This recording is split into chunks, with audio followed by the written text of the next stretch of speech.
Hi team, I hope you're all well. Today we are going to be doing my quarterly wrap up for July, August and September. I will say that July and August are fantastic months. I actually think August was my second best month of the year. September, however, was my second worst month of the year. I had a huge struggle in September and I'm still salty about it, I'm not gonna lie. So in July I did read 22 books with a total of 6,936 pages read, which is pretty good. When I'm looking at my stats, that's actually my second best page count of the year. So that is pretty impressive. I also DNF'd one book as well. So let's go through exactly what I read and what I rated it. So this is the stack. Some of the books I have already purged because I did a massive purge in July during, I think it was right around the time that I was getting my shelves done. So I did a huge purge around that time. This is what I've got left. So let's go through them one by one, tell you what I rated it and maybe some brief thoughts. So we start off with The Housemaid by Freida McFadden. This is my first Freida McFadden and I gave it 4 stars. I really enjoyed this, very twisty and turny. Did not see the huge twist coming towards the end and it was absolutely fantastic. I'm very excited to read more from Freida McFadden and also move on to The Housemaid's Secret as well, which is the second in this series. Then we do have The Promised Neverland Volume 2, which I did give 3 stars. I am still intrigued by this story. What confuses me about this is that I really enjoy the beginning part of the story. I enjoy the back end of the story. That's what keeps me going, the back end. And then the middle just kind of drifts away and I'm not loving it, I'm not gonna lie. I get kind of bored during the middle, but then the back end is like, okay, I need to pick up the next volume. So I am going to continue on with this one. How long I do that for, I'm not sure because I believe this is quite a long series. But yeah, volume 2 got 3 stars. Then we have Anya's Ghost by Vera Broskall. I gave this one 3.5 stars. 3 stars on Goodreads. I really enjoyed this. I thought it was very, very good. It's a very good story basically about how you treat people and friendship and things like that, and I really enjoyed myself with this one. Definitely perfect for spooky season or spoopy season depending on which way round you want to do it, but I really enjoyed this one. Then we have Twisted Love by Anna Huang. I have now gotten rid of this entire series because I read them all in July and quite frankly got sick of myself and the series. I gave this one 4 stars. It was really good. I enjoyed this one quite a lot. I think this one and maybe the second or third one were my favorites, but yeah, I really enjoyed this one. It gave it 4 stars. Then we had The Dead House by Dawn Kurtagich. Again, I've gotten rid of this book now, I've unhauled it. I gave this one 3.5 stars, 3 on Goodreads. I was really struggling with this one. There's no audiobook in the UK, which is a pain in the ass. So I asked one of my US friends if I could use their Audible and get The Dead House on there and listen to it on there because it's one of those books, a bit like the Illuminae files, where it's told in different formats throughout the book. So diary entries, interviews, things like that. And it really would benefit from an audiobook. It's absolutely shocking that there's no audiobook in the UK. And it did in fact benefit from the audiobook. I think the thing that annoyed me more than anything about this book was the ambiguous ending. You don't get any answers. If anything, you're left with more questions than you had when you started the book, and that infuriated the life out of me. I don't mind an ambiguous ending, but I needed this to have some answers, and we didn't get a single one.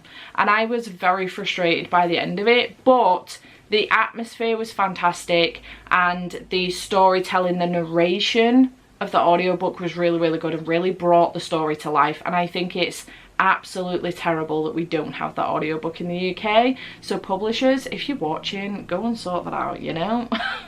Then we have Unfamiliar by Hayley Newsome. I gave this 5 stars. This was absolutely adorable and I am so excited for the next one in the series. I think it's being released soon, but I've pre-ordered it since. This was so sweet. It's following a kitchen witch who doesn't really know how to use her magic other than in the kitchen, and she buys a new house and it's haunted, and she's asking for the assistance of other witches within town to help her out, and it's so so sweet, and I really loved it, so I'm very excited for the second one. Then we have Hide and Seeker by Daka Herman. Again, I have now unhauled this book. I had really mixed feelings about the cover of this book. I loved it, but it terrified me at the same time, and I didn't know whether or not I wanted to keep that on my shelves, so I did in fact just get rid of it, despite the fact that it took me so long to find a copy. I am a little bit mad at myself. Did I definitely get rid of it? Yeah, I did. I am a little bit mad at myself for doing that. It was clearly an impulsive decision to do so, and now I regret my decision. But I gave this 4 stars. I really enjoyed it. It was quite terrifying for a middle grade, and I really had a good time with it, so I would recommend. Then I read The Adventure Zone Volume 4, which is The Crystal Kingdom. This one I really enjoyed. I love this series. It's such a fun time. I gave it 4.5 stars, 4 on Goodreads, and I'm really enjoying having a great time with this one. I do have Volume 5 currently on my shelves that I need to catch up with, but I kind of wait till the next one then comes out, so I know I have that one ready to go in case I need it for a readathon or anything. But yeah, I really enjoy this series. 4 stars on Goodreads. Then we do have Flawless by Elsie Silver. I finally got on the Chestnut Spring series, and I am so happy to be here. I gave this 4.5 stars, 4 on Goodreads, only on the basis it's very similar to like Zodiac Academy. I know the series gets better, and I want to reflect that in my rating. I loved this. It was so good. This is a cowboy romance, and it's absolutely fantastic, and I cannot wait to continue with the series. Then my DNF. The book is still over there on the floor. I just can't be bothered to go and get it because there's other books stacked on top of it. But it is The Daughter of Dr. Moreau by Sylvia Moreno Garcia. I'm really sad about this, really sad about it, because I wanted to love this book so much. I had it so high on a pedestal and it just fell flat for me. I wasn't a fan of the writing style. It was very flowery and lyrical, and I was having a really hard time with it. I ended up messaging Jay because I think she's read it as well, and she was like, no, yeah, that does track for you. So I did end up DNFing it, and I'm really sad about it. That's my first DNF from Sylvia Moreno Garcia as well. I have read 4 of her books so far, and that is my first DNF, and I'm really broken up about it. I'm not over it yet. Then I did read Volume 1 of The Girl from the Other Side. This one is a bind up of volumes 1 to 3, but I only read Volume 1. So I do want to continue on with this series. I have actually read all of these volumes in here. These are the special edition bind ups. But I've read all of these in here. I did have the individuals to start off with, the first 3 volumes, and then I got rid of them, and now it's making a comeback, and I'm really glad about it. So I am collecting the special editions. So this is Volume 1 from Volume 1 of the bind up that I did read. Then we do have Zodiac Academy The Reckoning, which is book 3 in the Zodiac Academy series. I flew through this and I was so happy, and I'm really sad that I haven't continued to do that. I have a specific reading order in which I'm dipping in and out of the 3 different series from the Solaris world, which is Zodiac Academy, Ruthless Boys, and Dartmoor Penitentiary. So Ruthless Boys is set 5 years before Zodiac Academy, and Dartmoor Penitentiary is set 5 years after Zodiac Academy. So I'm dipping in and out, and after this one I went on to the first one in the Ruthless Boys series, which is Dark Fate. It took me so long to get through that book. It did not have its hooks in me like Zodiac Academy does. You will hear about that in a minute, but I gave this one 5 stars. We finally got a 5-star Zodiac Academy book. I fucking love this so much, and I cannot wait to get back to this portion of the Solaris world. I'm just having the best time, and I continue to say Solaris despite the fact that I think it's Solaria. It's ingrained in me now. I can't stop it. Anywho, I went on to Twisted Games by Anna Huang, which is the next one in the Twisted series, and I gave this one 4.5 stars, 4 stars on Goodreads. So this was my favourite in the series. I really enjoyed this one. This one was following Bridget and Reese, if I remember correctly, and I had a really good time with it. definitely my favourite in the series. And then I went on to Twisted Hate and Twisted Lies, at which point I was definitely losing interest in this series. This is why I can't do series vlogs and read them back to back, because I do start to get bored and lose interest, and this is why I read across a very huge range of genres. I did give both of these 4 stars, but I was significantly losing interest, and if you look at the actual core pile rating rather than the final rating, you can see Twisted Hate got 7.71, which is almost a 4.5 star, I think, and Twisted Lies got 7.14, which is, you know, almost a 3.5 star. So I was definitely losing interest in these. I did a full vlog, if you want to check it out, it's up here. But yeah. Then we get into Gav's manga vlog. Again, I'll leave it linked up here if you want to check it out. But I did read Blood on the Tracks Volume 1, which I gave 3.5 stars, 3 stars on Goodreads. This was weird. It was telling you everything and nothing all at the same time, other than, well, the synopsis tells you everything that happens in this book, but the last scene has you in a chokehold. I need the second volume of this. I need all the volumes of this. I am so excited to continue on with this one, despite the fact that it wasn't my favourite of the whole video. It definitely had me in a chokehold, and I can't wait to continue on with it. It's very bizarre, but I'm really looking forward to carrying on.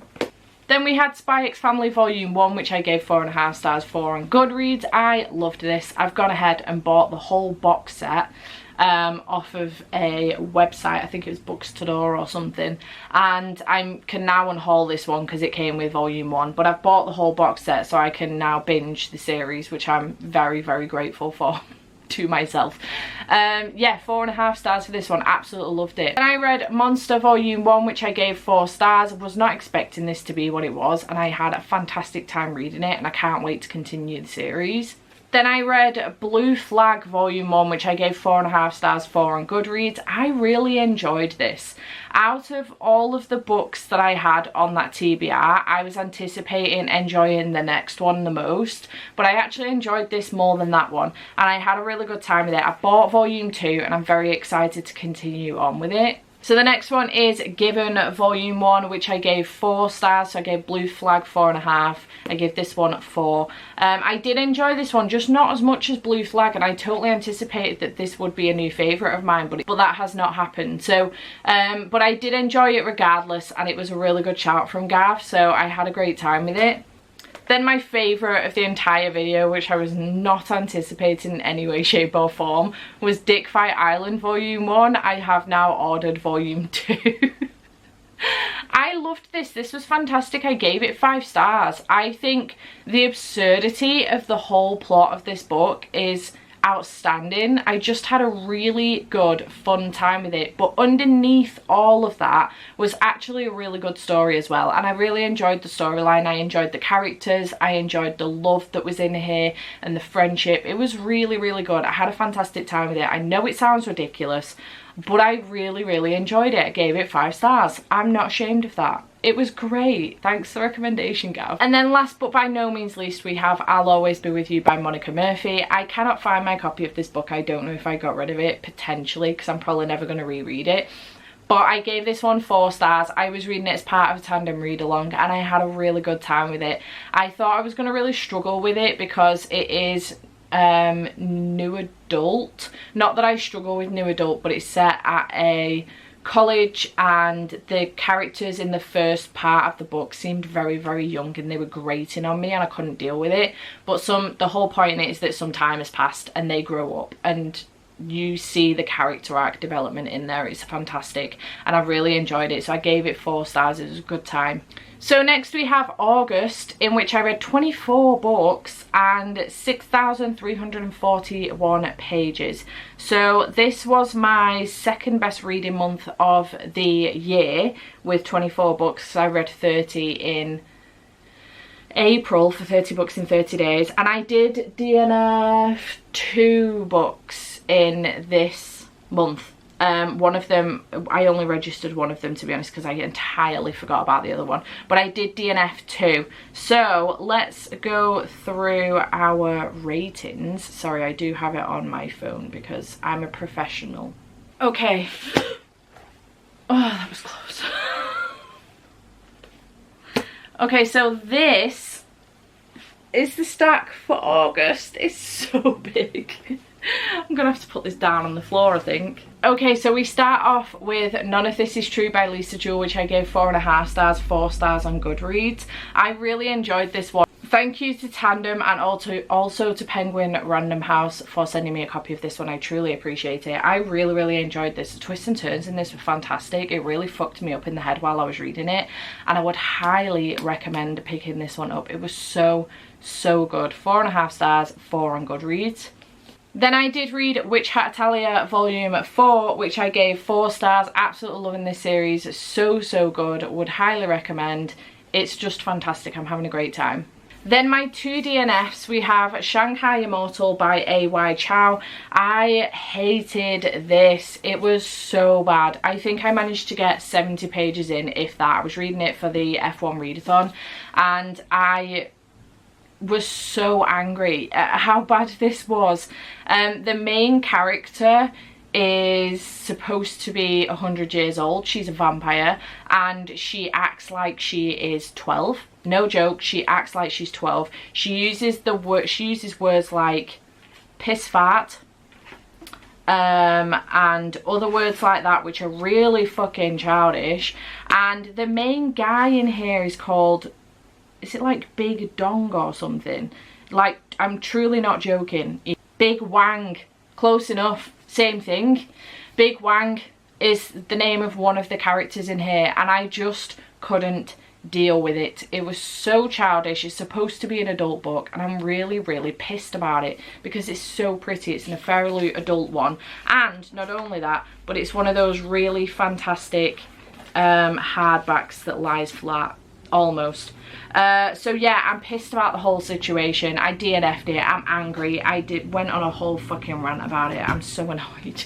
The next one I did DNF, though, I wasn't too angry about, but it was Hex by Jenny Fagan. The reason I DNF'd this one was solely on the basis of the writing style. I'm so interested in this story still.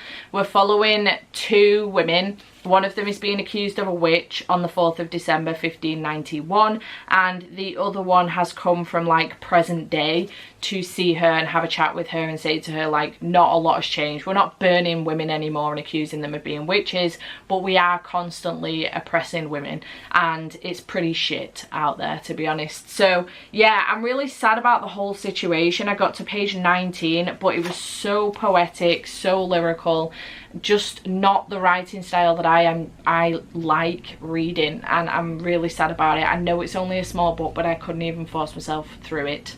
I know it's short, but had there been an audiobook, I might have been able to force myself through it, but physically reading, I couldn't. It was just taking me way too long. So I did end up DNFing this one, and I am really sad about it. Sorry, Alicia. She put it on my 12 books from 12 friends. Then I did read The Inheritance Games by Jennifer Lynn Barnes, finally. I have had this on my shelves for so long. I was having a quick flick through my autumn TBR 2 years ago, I think it was, and it was on there then. So it's taken me a really long time to get to this, but I've finally done it, and now I have the rest of the series so I can get through them, which is great news. Hopefully it won't take me another 2 years to get to the next one. 4 stars for this one. Had a really good time, really enjoyed it. If you like the movie Knives Out, I would recommend this book. If you like this book, I would recommend the movie Knives Out. Fantastic, both of them. Then I did read The Writing Retreat by Julia Bartz, which I really enjoyed. I gave 4.5 stars, 4 on Goodreads. I don't know where my copy's gone. Again, I probably got rid of it because I will never reread it, but I'm a little bit sad about that because I did enjoy it. I can't keep everything, and I'm really sad about it. It's a sorry state of affairs, but I've got to keep room on my shelf so I can buy new books, you know? Priorities. 4.5 stars. This was really good. It definitely... I think the thing I enjoyed the most about this, because we read it for Literature Book Club, and it's classified as like an erotic thriller, and I think what I really enjoyed about it was that neither one of the elements overshadowed the other. So the romance didn't overshadow the thriller elements, and that didn't take over and take away from the romance element either, and I really enjoyed that combination. I think it did it really well. We had a great discussion about this book as well. It was very well done, and I really enjoyed myself. 4.5 stars, 4 on Goodreads. Then I read This Coven Won't Break by Isabel Sterling, which is the second one to These Witches Don't Burn. I read These Witches Don't Burn back in like 2019, I think it was. I absolutely loved that book. I gave it 5 stars. It was fantastic. I think if I read it now, I might not enjoy it as much because it is a YA. But I finally got round to reading the sequel, This Coven Won't Break, and I'm just devastated because I had it on such a high pedestal, and this is the reason why I hadn't picked it up in so long, because I loved These Witches Don't Burn. I then avoided picking up This Coven Won't Break because I was terrified of it ending. What I should have been terrified about is the fact that I wasn't going to enjoy it as much, and I gave it 3 stars. I'm really gutted. Maybe it's because time has gone by. It was a long time since I read These Witches Don't Burn, and I've aged and I don't read a lot of YA anymore. Maybe it's that. Maybe it's just that it wasn't as good as the first one. Maybe it's because my expectations were too high. I don't know, but 3 stars for This Coven Won't Break. Then I read One Piece volumes 1, 2 and 3. This is the bind up of those 3. I gave each of them 4 stars. I had a really good time with this one. This again was part of the Gav Recommends Me manga vlog. I was just very late in getting to these ones and left it right down to the wire because I love to do that to myself. I work better under pressure. I don't know what to tell you. Well, I do. I have ADHD. That's what it is. I work better under pressure. 4 stars for each of these. Had a fantastic time. I'm fairly certain that I've bought the next omnibus. I just, quite frankly, have no fucking clue where it's gone. So that lasted long in here, didn't it? Either that or it never arrived, or I put it in my basket, walked away and didn't come back to it, which is probably the most likely thing that happened, to be perfectly honest. But yeah, I do want to continue on with the series. I've told Gavin that I will go up to his and read them all at his rather than purchasing them myself. Gonna have to sort some out, Gav. But yeah, 4 stars. This was great. Then I read Their Vicious Darling by Nikki St. Crow. This was clearly for Final Book Support Group, if I remember correctly.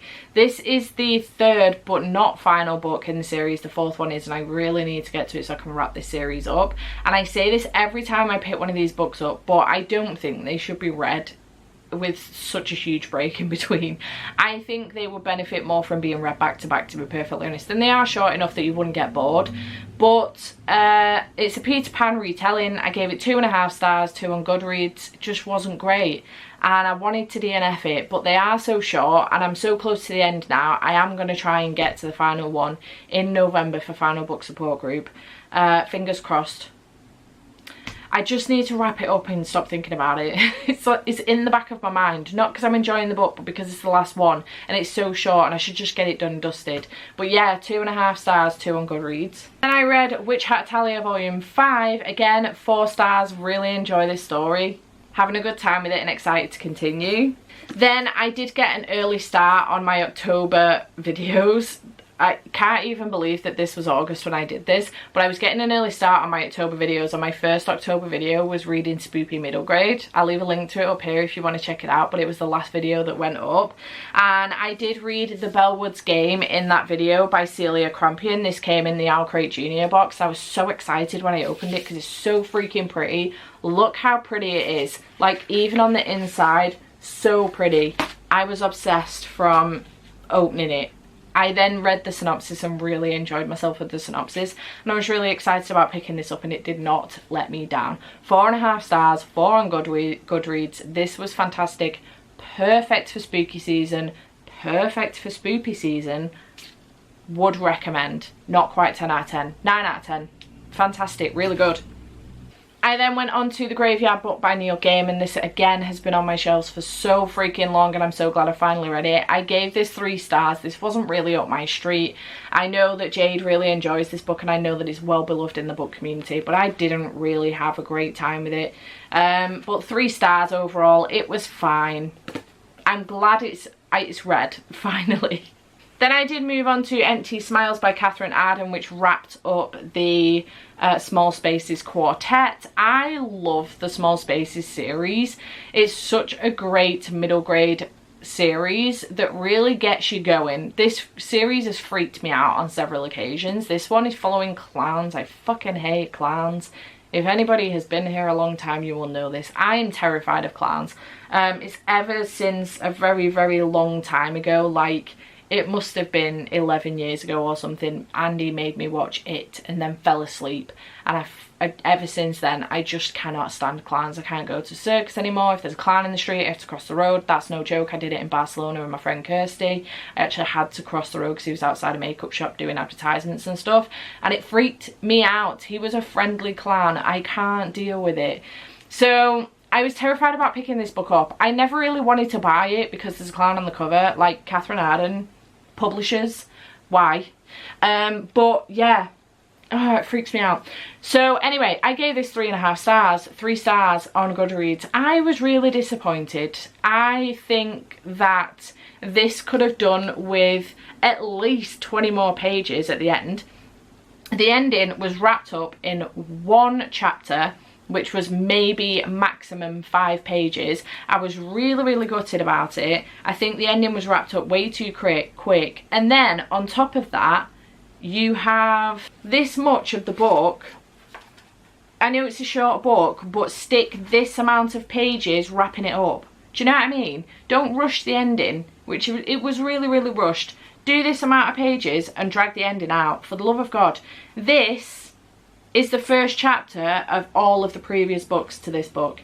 If you haven't read these books yet and you're picking this one up, what are you doing? You're going to come into this not knowing what the fuck's going on. Who thought this was a good idea? Can you have a word, please? This is just dumb. No. Do it in the second book if you want. Stick the first chapter of the first book in and go, dude, did you know this is the second book? Here's the chapter. I mean, it's at the end. If they've gotten all the way through the second book and then got to the end and gone, shit, that was the second book, you're in a bit of bother. But you've told them on the front, it's the book 4 of the Small Spaces Quartet. Is there any need for all of those pages in the back of the first chapter of all of the previous books? It makes no sense. I didn't get to the end of this book and go, you know what, I'm going to read the first chapter of Small Spaces again. Anyway, I'm angry about it. I'm disappointed. I'm heartbroken. I really enjoy this series, and this ending did not do it for me. I think the characters deserved more justice and deserved more credit. I'm angry about it. Catherine Arden, I will read more from you, but sort your shit out, for the love of God. I'm angry about it. Then I did go on to Snapdragon by Catley. I was going to say Small Spaces. Snapdragon by Catley. I really enjoyed this. It's a graphic novel following a girl who, there is a story in town that there is a witch in town, and she ends up making friends with the witch. And it's really, really good. And I had a good time with it. It was really good. This is also queer as well, so would recommend. Then I read Sourceline Volume 1, which is actually translated from French and has only recently been done so as well. This was such a beautiful graphic novel. The illustrations in here, there's like a whole 2-page spread. The illustrations in here are stunning and I am obsessed. I have ordered the second one and it has come because it's recently been released in English.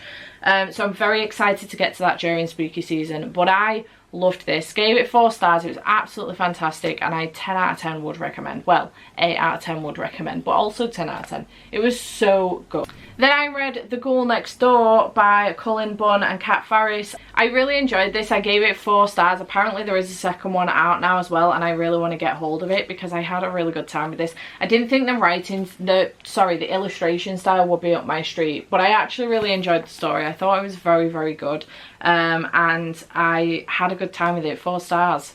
Then I did do a blind date with a book with Waterstones, and I got Lizzie Blake's Best Mistake by Maisie Eddins. I was really excited about this, and the thing that attracted me to it was the ADHD representation, and I had a fantastic time. I think what I really enjoy about this book is that it tells you on the back that there is a surprise pregnancy in this book, which is so good because I know it's a lot of people's worst tropes or like least favourite tropes. And I think it's great that they tell you that straight off the bat, so you can be like, okay, well, maybe I'll just give it a go anyway because I already know going in, it's not a surprise, or I'm not going to pick this up because I don't like that trope. Either way, but the ADHD representation in here was so good. I do think sometimes it was taken to the extreme, but I really enjoyed myself reading this. I had a good time, and I did give it 4.5 stars, 4 on Goodreads. Then I read Indigo Ridge by Devney Perry for Literature Book Club. I gave this 4.5 stars, 4 on Goodreads. I didn't even get halfway through this book before I bought the rest of the series, and I'm really excited to continue on with it. I was terrified that it was going to get picked up by a publisher. Lo and behold, when I went to buy book 2, because I was just going to buy book 2, buy them in dribs and drabs, but not too far behind each other. When I went to go and buy book 2, this has been picked up by a publisher and you can no longer get this edition of it. So I'm really glad that I made the decision to go ahead. It was a big purchase, but I made the decision to go ahead and buy them all. So I'm really hoping there is a new one coming out very, very soon. And I'm really hoping that the author and the publisher make the decision to publish, you know, the indie covers, at least, even if it's not going to be indie size, the indie covers, so that we can get hold of them to match the series, because that's just annoying otherwise, because there are 1, 2, 3, 4, 5 books in this series so far, plus a novella that I also have a copy of. So yeah, 4.5 stars, 4 on Goodreads. I loved this. It was so good, and I cannot wait to continue on with the series. I really, really enjoyed it so much. So yeah.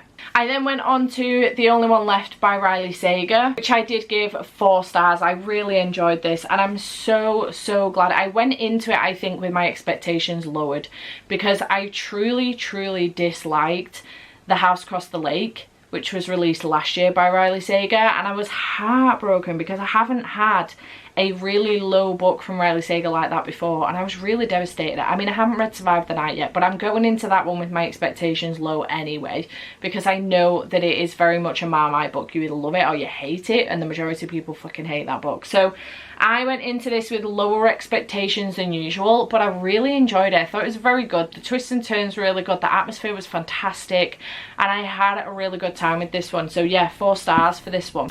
Then I read The ABC Murders by Agatha Christie. I gave this one 3 stars. This was a good time. I had a good time with this one. I didn't enjoy it as much as I enjoyed The Murder on the Orient Express, but regardless, I still had a good time with it, and I'm glad that I've read it now. I picked this one up with Gav a while ago, actually, and he was doing a read-along, like a solve-along with his Slagatha versus Agatha, with his patrons thing, and I ended up missing out on that a little bit because of what I had going on, but I did then read it a little bit later on in the month, and I had a really good time with it. So I'm glad that I've gotten to it now, and 3 stars for this one.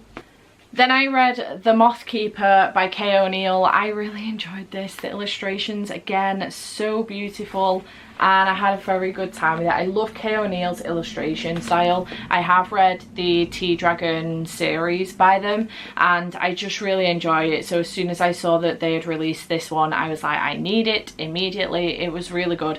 Gave it 4 stars, would recommend. Then, potentially my most disappointing read of the year, I didn't have stupidly high hopes for this one, but I did have high hopes for it. The Pallbearers Club by Paul Tremblay. God, I'm so fucking devastated about this. I don't know what the point in this book was. I don't know what the point in it was. I read the whole thing. I should have DNF'd it. This should have been my 3rd DNF of the month, and it wasn't. I read it all, hoping there would be a point, and there wasn't. I don't know what the point was. I don't fully understand what happened in this book. I don't know if that's me being dumb or whether it's just not done very well. But I was really excited about the fact that there is essentially, it's a story being told by a character, and there is another character adding their own notes in and being like, okay, that didn't happen that way, or yeah, whatever, or whatever. And I thought, I am gonna love this, because I like the Athena Club series, and that's the sort of thing that happens in that, just not with actual red pen illustrations. But I didn't get it. I did not get it. It was weird, but not in a fun way. And I didn't like it. 2 stars. Not happy about it. And then the last book that I did read in August was Heartless by Elsie Silver. I'm so excited to be continuing on with this series. This one got a solid 5 stars. I absolutely loved this. And Cade Easton, if they ever turn this into a movie, producers, I hope you're listening, if you ever turn this into a movie, Cole Hauser has to play Cade Easton. I'm just saying, no one else would do a better job for the role. Anyone else got a better recommendation than Cole Hauser? Because I haven't. I was reading this and all the way through I had Cole Hauser in my head. Every single time Cade spoke, every single time he did something, all I could think about was Rip from Yellowstone, aka Cole Hauser, and I am obsessed. And I think that's what made this book come to life for me, because I had him in my head. I had a vision of him. I knew what he looked like, and I was living my best life. I'm so excited to continue on with this series. 5 stars, obsessed. All right, and then my very sad, pathetic excuse of a September reading month was 8 books, totaling 2,462 pages. And I'm very disappointed in myself, I don't know what to tell you. I am gutted. I had so many plans for September. I really wanted to get on with the vlogs that I needed to do for October so that I could just enjoy October to read as and when I wanted. I wasn't doing anything specific. It turned out that's not the case. And it all went to shit. I went on holiday for a week. I read a book on holiday. In fact, I got halfway through 2 more books while I was there, which I wasn't anticipating because my nephew was with me. And I came home and did Sweet Fanny Adams for a week and a half and then panicked in the last 4 days of the month. So annoyed, disappointed, sad with myself. It's just one of them months. I think I needed another week's holiday when I got back off of the holiday. And so I did nothing. Which then just infuriated myself, you know, it is what it is. So we did start off with Dark Fate by Caroline Peckham and Suzanne Valente, the Twisted Sisters. As mentioned previously, this is the first book in the Ruthless Boys series. I gave it 4 stars in the end. The ending really had me feeling much better about the book. I was a little bit more hooked and I am intrigued about going into the next one. I'm still on the fence about whether or not to continue on with the series order that I have, or whether to just fuck this off and go back to Zodiac Academy, because that book has me in the feels and I really want to get back to it. I think the aim is that I need to read books 2 and 3 in this before I can then get to book 4 Zodiac, if I remember correctly. But then I can't remember where book 4 and 5 come in from this series.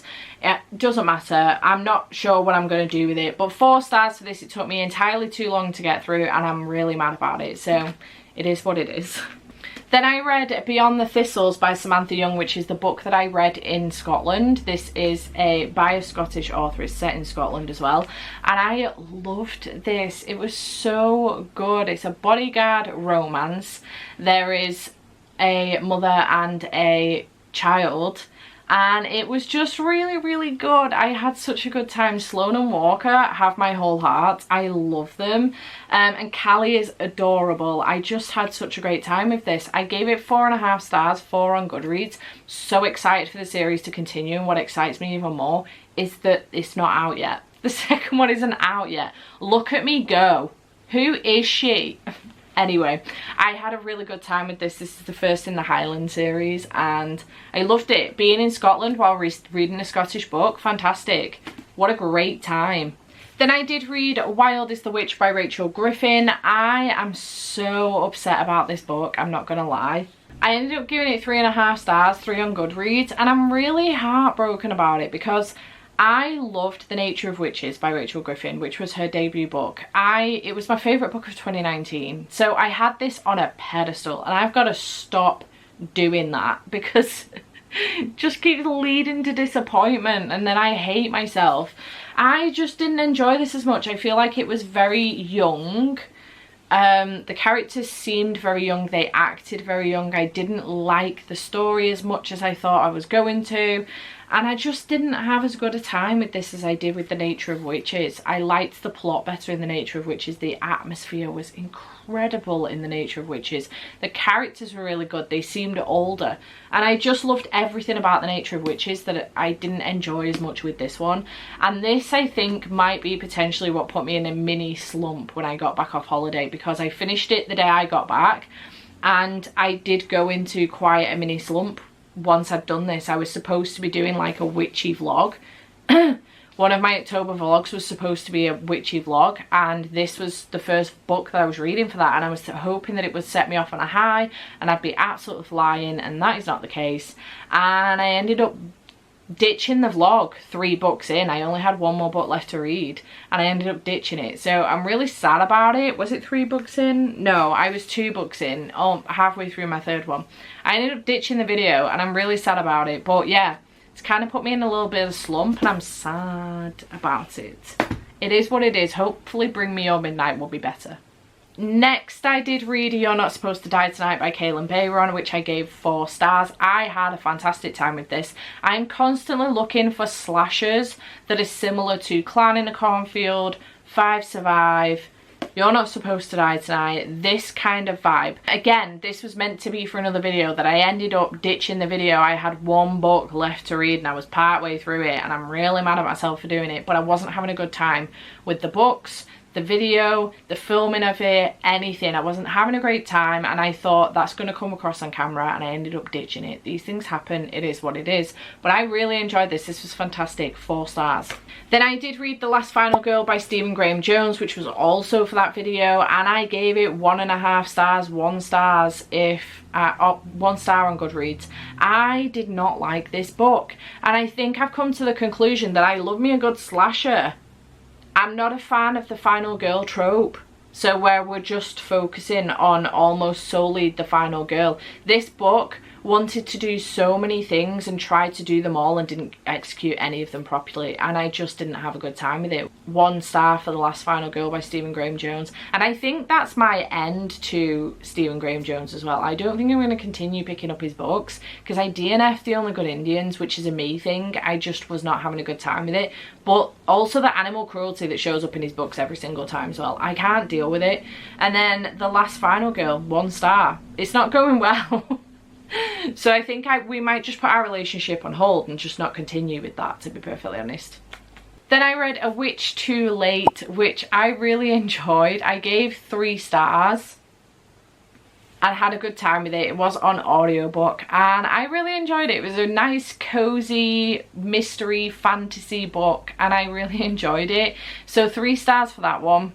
Then I did read The Five by Hallie Rubenhold. I've been reading this for a couple of months now, but I did finally finish it in September. I haven't rated this on Goodreads or on Corpile because it's a non-fiction and I'm just unsure how to rate it. But overall, what I will say is that it was a fantastic read. If you are interested in the whole Jack the Ripper story, but you would like to know more about the women, or you just want to know more about the story in general, this actually follows the women that were killed by Jack the Ripper, all 5 of them.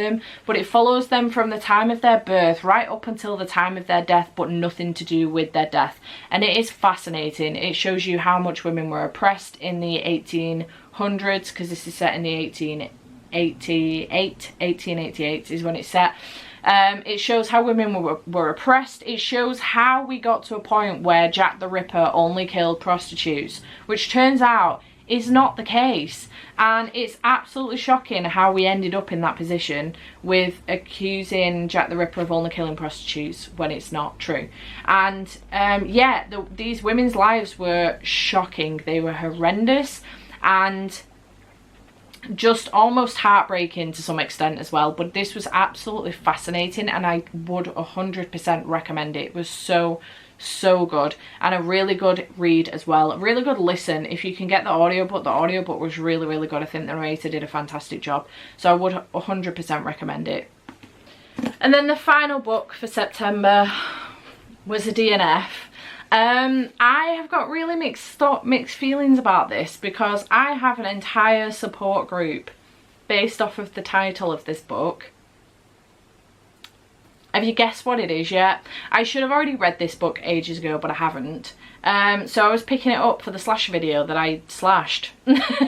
And at this point, once I'd done this, I was like, I am not having a good time with this video. The only book I've liked so far is You're Not Supposed to Die Tonight, and I am just not enjoying myself. And again, it would have come across in the video, so I ended up slashing the video. And this was again at the point at which I realised I don't think I like the whole specific final girl trope. I just like a good old slasher. So the book was The Final Girl Support Group by Grady Hendrix, and I am devastated when I tell you that I DNF'd this book. I'm absolutely heartbroken. I literally can't believe it. Gavin sent me like the sprayed edged signed copy because I had a normal bog standard copy and he was getting rid of his. I'm just gutted about it. I truly am. I have a whole support group, which is the final book support group, in helping people get through the final books in series because I'm bloody awful at it. And I've DNF'd the book. I just was not enjoying it. I didn't care about the characters. I just felt like there was a lack of atmosphere. I felt like it was leaning on the final girl too much, but to a point that it made her seem crazy and unstable and paranoid for no good reason. She is the final girl of a mass murder or whatever, you know, multiple murders, and you are accusing her, even her, like, the woman who runs the support group said to her that you're being paranoid, you sound unstable, can you not have that gun in my home? Like, what is the matter with you? The women in the group are being killed. She reckons there's a killer coming down to hunt them all, and you're telling her she's unstable and paranoid? Are you joking? I just didn't like it. I wasn't a fan. And maybe that's the point. Maybe you're supposed to get to a point. It made her... The problem is, internally, it then made her feel weak, and she then started acting weak, and I didn't like that. I wanted this final girl to be like, no, listen to me now, we are being hunted and we are gonna get this bastard. And that's what I wanted from this book, and I didn't get that. I just didn't have a good time with it, so I DNF'd it. I was over 100 pages in. I think it was like 107 or 108 pages in, wherever the chapter was. And I just wasn't having a good time, and I'm heartbroken. I wasn't happy with how the main character was being portrayed and treated, and how the other characters viewed our main character, and I just couldn't get on board with it. Maybe there's a fantastic character arc throughout the book, I don't know, but I just couldn't get on board with it. What? I'm trying to think now, and I was about to say, imagine telling Sydney in Scream that she's paranoid. But I think that actually happened. Maybe I'm being too harsh on this book. I don't know. Tell me if you think I'm being too harsh. I just didn't care. I did not care for the characters. I wasn't a fan. I don't know. Let me know your thoughts on my opinion of this. Maybe I'm being too harsh. I don't know. Anyway, that is everything that I read in July, August and September. July and August were cracking reading months. September was a huge downer for me, and I'm really hoping that the back end of the year will really pick it up. But I hope you have enjoyed this video. Chat to me in the comments down below. Have you read any of these? Can you recommend me any good slasher books that don't just focus on final girls? Because apparently that's not my thing. I just want a good old slasher book. I've read Clan in a Cornfield. I've read You're Not Supposed to Die Tonight. I've read 5 Survive. I've read The Weight of Blood. Just really looking for a good old slasher. So recommend me some if you've got any, please. And I shall see you in the next video. Bye for now.